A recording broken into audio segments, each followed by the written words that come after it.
l'atelier, j'espère que vous allez bien. Le 15 août, c'est la fête de l'Ascension et à l'île Maurice, il est de tradition de faire un gâteau en l'honneur de la Vierge Marie. C'est l'occasion, c'est une belle occasion on va dire, de faire une belle génoise avec une superbe chantilly et après une petite déco. On y va pour la recette. Pour notre génoise, il nous faudra 4 œufs dont on aura séparé les blancs des jaunes. Il nous faudra 120 g de sucre et 120 g de farine avec levure incorporée.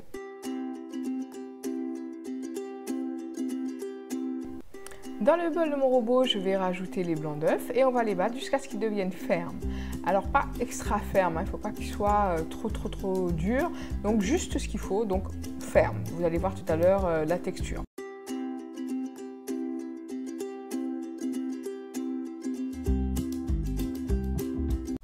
Quand les blancs commencent à mousser, on va rajouter en 3-4 fois le sucre en poudre.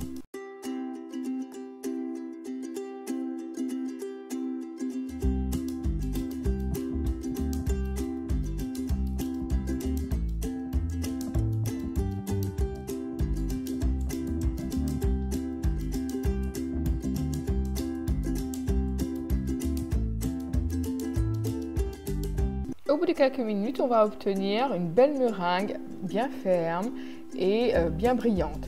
À partir de là, on va pouvoir ajouter les jaunes d'œufs, donc on met tout d'un coup, il n'y a pas besoin de mettre un à un. Et ce qui va se passer, c'est qu'on va battre, mais vraiment rebattre le tout, mais quelques secondes, donc on va dire une trentaine de secondes. C'est juste vraiment pour faire rentrer les jaunes d'œufs dans le blanc, c'est pas pour battre tout d'un coup. Donc c'est vraiment pour les mélanger un petit peu. Ensuite, on va arrêter. Et on va mettre d'un seul coup la farine et là pareil, on va juste battre encore une trentaine de secondes pour incorporer la farine tranquillement. Donc c'est pas battre à pleine puissance, on reste tout doucement sur notre robot, c'est juste vraiment pour incorporer et les jaunes et la farine tranquillement, doucement, vous le voyez à l'écran comme je suis en train de faire, et après on arrête tout simplement.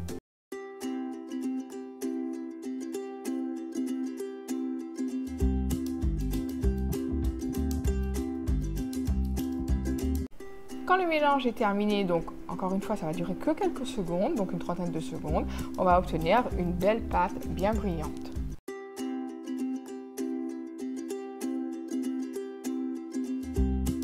Si vous le souhaitez, vous pouvez comme moi rajouter un peu de liquide vanille pour donner du goût à votre pâte et parfumer le gâteau.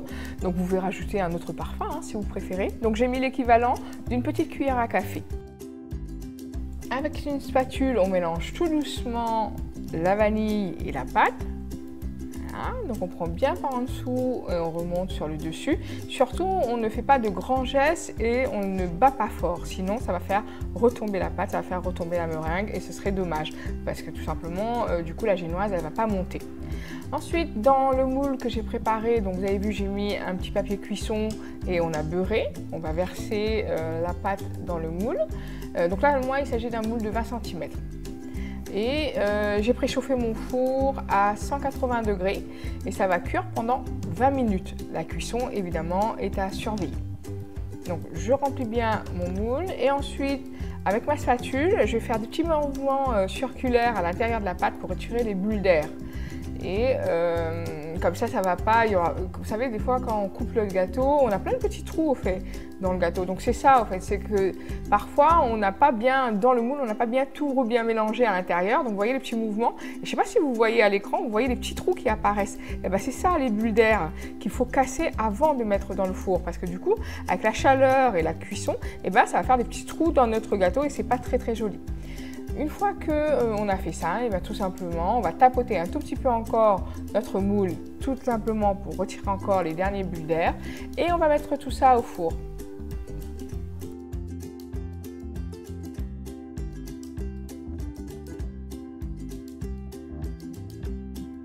Au bout de 20 minutes, ma génoise est cuite, donc je le laisse refroidir une dizaine de minutes dans le moule avant de le démouler. Je le laisse refroidir sur une grille. Quand le gâteau a bien refroidi, je vais l'emballer dans un film plastique et je vais le placer au réfrigérateur.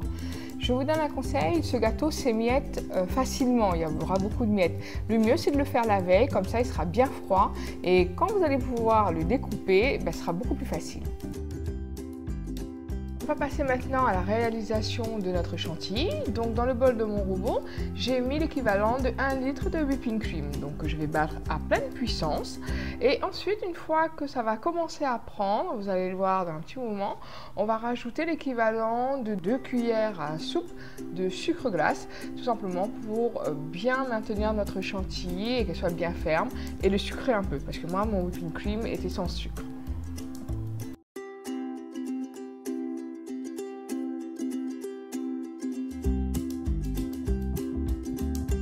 Au bout de quelques minutes, ma chantilly commence à prendre, donc de temps en temps, je passe la spatule au fond du bol pour bien tout faire remonter.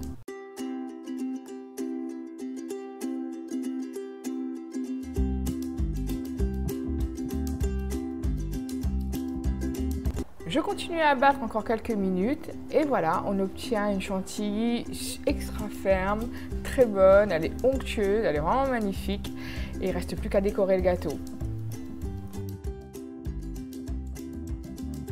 Pour plus de gourmandise, j'ai décidé de mettre des pêches à l'intérieur de notre génoise. Donc ce sont des pêches en boîte et il faut surtout garder le sirop, ça va nous permettre d'imbiber la génoise. On passe maintenant à la découpe de notre gâteau. Donc il a bien refroidi, n'oubliez pas de bien le mettre au froid. Comme je vous l'ai dit, il y a des miettes, donc cette génoise elle fait un petit peu de miettes, donc plus il sera froid et mieux vous allez pouvoir le travailler. Donc on le découpe, voilà, vous voyez à l'écran, on laisse notre couteau bien droit. Dans un premier temps, on va tracer une première ligne, ça va nous guider, donc on va couper notre génoise en 3 layers. Donc on garde notre couteau bien droit, on trace cette première ligne, ça va être notre guide et donc du coup ça va nous aider. Une fois qu'on a fait notre première ligne, on va pouvoir enfoncer le couteau au fur et à mesure dans la génoise, tout doucement. Encore une fois, une génoise c'est fragile comme tous les gâteaux d'ailleurs, donc on ne travaille pas trop fort avec le couteau. On coupe notre premier layer et ensuite on fait la même chose avec pour la deuxième layer. Tout simplement, on fait notre première ligne avec juste les dents du couteau. Donc vous voyez à l'écran, je vous montre bien que le couteau doit rester droit. On fait cette première ligne et ensuite au fur et à mesure, on se sert de ce guide pour pouvoir couper une génoise très droite. Donc une fois qu'on a coupé les 3 layers, vous allez voir que notre génoise, elle est vraiment super moelleuse, elle est vraiment top. Et le petit goût vanille, vraiment, on le sent et même à la dégustation tout à l'heure, je pense que ça va être très très bon. Voilà, donc on continue à couper. Et voilà, donc je vous l'ai dit, hein, il y a des miettes, donc là, et en plus moi je l'avais mis au froid. Donc pensez comme je l'ai dit depuis tout à l'heure, à le mettre bien au froid. Voilà, une belle génoise, bien coupée, bien droite. Et voilà, regardez-moi cette génoise, elle est bien moelleuse. Allez, on va enfin pouvoir faire la déco. C'est parti! Je vais mettre un peu de crème chantilly sur mon plateau de présentation et je vais poser le premier layer dessus. Donc ça va être le chapeau, on va dire, hein, celui qui était le gâteau qui était en haut. Donc on va le poser à l'envers et ensuite je vais l'imbiber avec le sirop de pêche qu'on a gardé tout à l'heure. Ça va rendre le gâteau beaucoup plus moelleux. On met bien du sirop un peu partout sur le gâteau, on en met bien surtout au bord, sinon ça reste toujours un petit peu sec en bouche, donc c'est pas très agréable. Donc en mettant ce sirop, comme je l'ai dit tout à l'heure, le gâteau va être moelleux et il sera pas sec du tout. Et vraiment ça va donner un très bon goût, puisque ça va rappeler en plus la pêche, un morceau qu'on va mettre tout à l'heure en déco. Donc on met un peu de crème chantilly sur le gâteau, donc ça va permettre de protéger la génoise, puisque là on va mettre la pêche sur la crème, et si on l'avait mis directement sur la génoise, ça l'aurait mouillé plus qu'il ne le faudrait. Donc du coup on met un petit peu de chantilly sur la génoise, et après on forme, comme vous voyez à l'écran, on forme un boudin de chantilly tout autour, tout ça dans le but de protéger notre gâteau et que la pêche ne ressorte pas de l'autre côté. Ensuite on remet une autre couche de chantilly sur les pêches et vous voyez là ce que j'appelle, je répare un petit peu le gâteau. Quand ça penche un petit peu trop d'un côté, on met tout simplement un peu de chantilly, on soulève tout doucement la génoise, on met un tout petit peu de chantilly à l'intérieur et je recommence l'opération donc on a fait tout à l'heure. On imbibe correctement notre génoise. On en met bien partout, donc de sirop de pêche. Et pareil, je vais remettre une couche de chantilly pour protéger ma génoise. Je vais faire un boudin autour de chantilly comme tout à l'heure. Je vais mettre la pêche et ainsi de suite.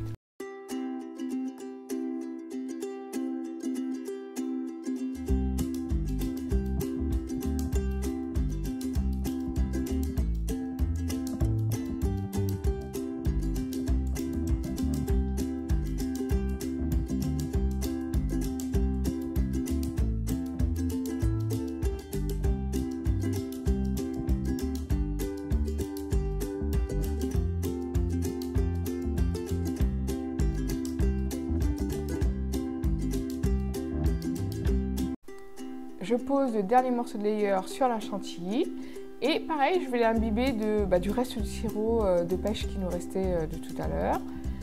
On en met un petit peu partout et je vais remettre de la chantilly du coup, pour couvrir tout le gâteau. On en met bien un petit peu partout. Voilà, vous voyez, donc j'imbibe bien parce que c'est un peu le côté un peu sec, puisqu'en plus on le fait un peu à l'envers pour que le sirop rentre bien. Donc on met de la chantilly en haut sur notre gâteau et on va faire un petit lissage rapide. Voilà, vous voyez, j'étale bien avec ma spatule coudée, en haut d'abord, et ensuite je vais lisser, je vais faire glisser la chantilly sur le côté et je vais lisser au fur et à mesure le gâteau. Une fois que j'aurai fini le lissage, donc là c'est pas un lissage on va dire où on recouvre tout le gâteau, là c'est vraiment pour retirer un petit peu les miettes et qu'on voit plus les miettes. Une fois que ce sera fait, je vais le mettre un petit peu au frais pour que la chantilly puisse bien prendre et ensuite je ferai la deuxième couche de chantilly.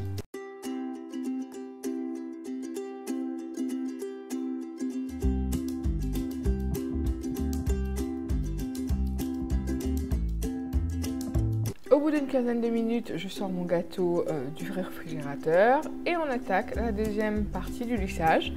Donc on lisse bien, on utilise bien la spatule coudée, on en met en haut et ensuite, vous avez vu, j'ai changé de plan pour que vous puissiez bien voir comment on fait sur le côté. Donc en général, on travaille si on est droitier sur notre côté gauche et le contraire si on est gaucher. Donc on travaille bien le haut du gâteau, on lisse bien sur le côté et voilà, le lissage est presque fini. Ensuite, on le met encore un petit peu au réfrigérateur, donc une dizaine de minutes. Et on va pouvoir mettre les vermicelles. Donc j'ai utilisé des petits vermicelles bleus, puisque le thème de la Vierge Marie, c'est bleu. Voilà, je vais en mettre un petit peu sur les côtés.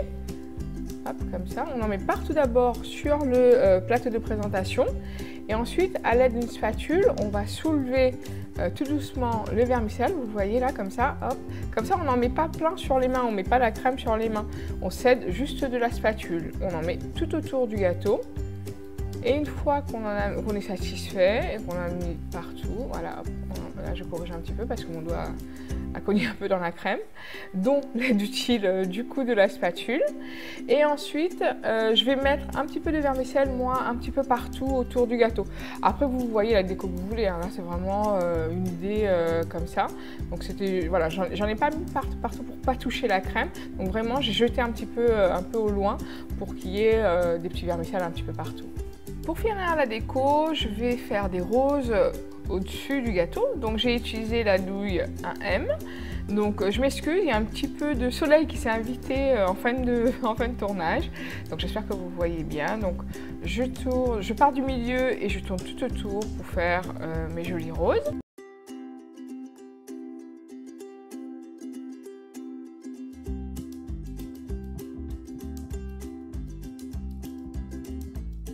Ensuite, je vais rajouter une petite vierge en sucre sur le haut de mon gâteau. On peut aussi écrire Vive Marie. À l'île Maurice, on écrit aussi Vive Marie. On met aussi la petite vierge en sucre. Certains mettent soit la petite vierge en sucre ou soit ils écrivent juste Vive Marie. Ça, on fait comme on veut. Et j'ai décidé de rajouter un tout petit peu de paillettes pour faire briller un petit peu les roses.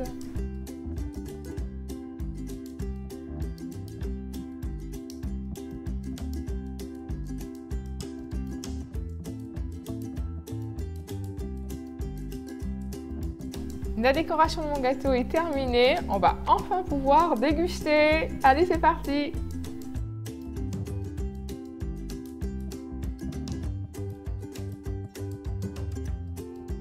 Regardez-moi cette belle génoise. On voit bien la pêche à l'intérieur. Ça promet d'être très très bon. Donc je vous conseille vivement de l'essayer et vous m'en direz des nouvelles. Donc n'hésitez pas à mettre des commentaires si vous l'avez essayé.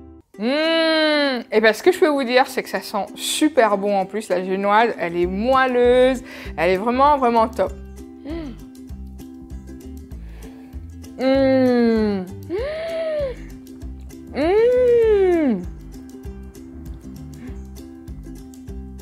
Mais c'est super bon. Regardez-moi ça, cette génoise, comment elle est.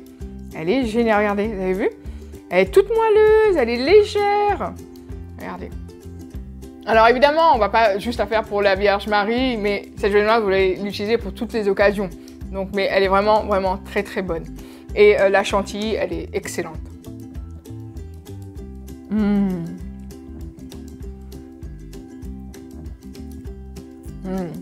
C'est trop, trop bon. Oh là là! Estra! Cette petite vidéo, elle est terminée. J'espère que vous l'avez appréciée. Je vous dis à bientôt. Bye bye!